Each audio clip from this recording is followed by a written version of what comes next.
war with your oppressor and stop going to war with black women? The Brothers Perspective, The Unstoppable, Black Community Healing Squad 2024. First off, sis, stop the cap. Black men are not waging a war against black women.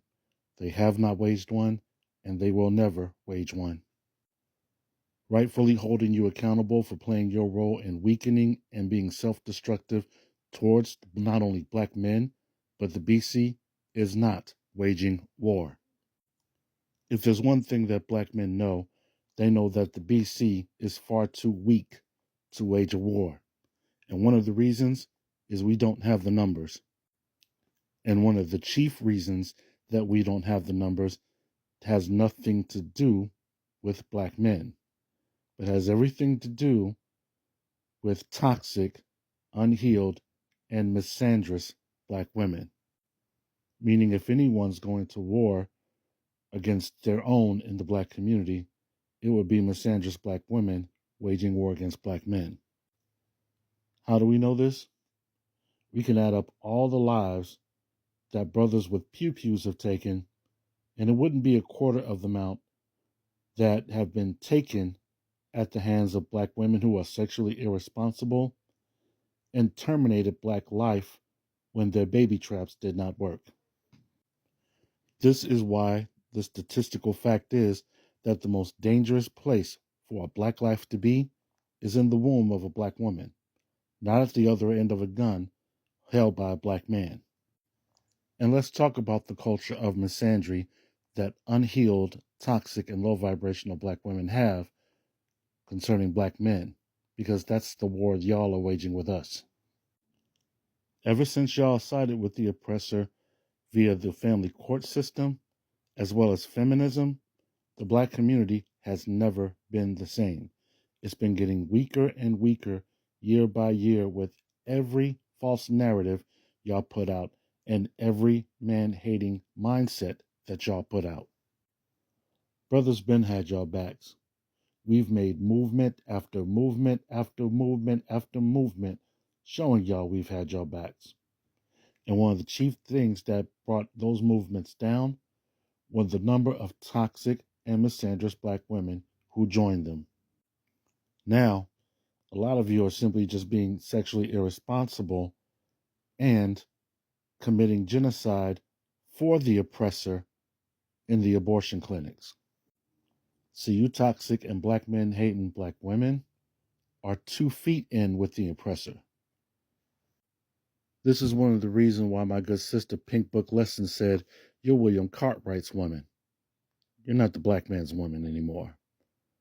You're not only William Cartwright's woman, you're also William Lynch's woman."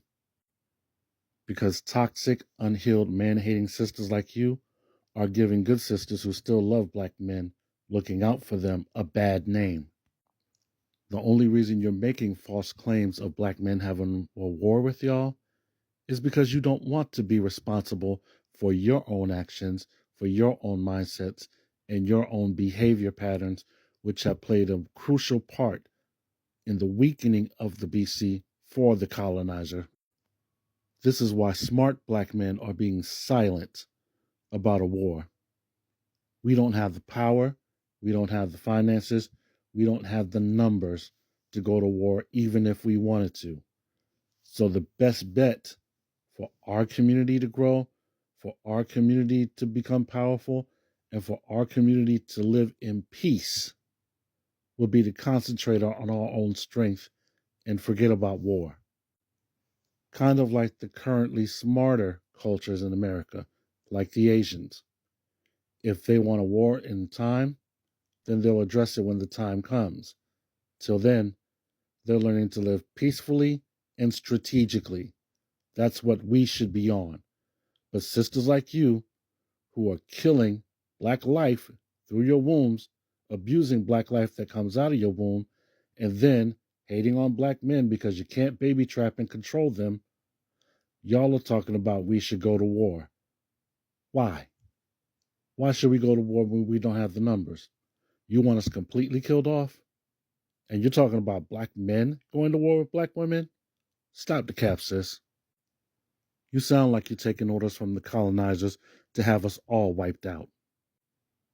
If you were really about the welfare of the Black community, then you would concentrate on being more responsible, more morally and spiritually strong, and having better relationships with Black men so that we could pair up and strategize for a better Black community. War should be the last thing on your mind. Because the truth is, until we do better, we have no business talking about war. But I guess you're too deep in your war with Black men to even think about that, now aren't you? So deep into it that you don't care what happens to our numbers, as long as you get the control and manipulation that Massa promised you, right? The Brothers Perspective, the Unstoppable, Black Community Healing Squad 2024. Let's go.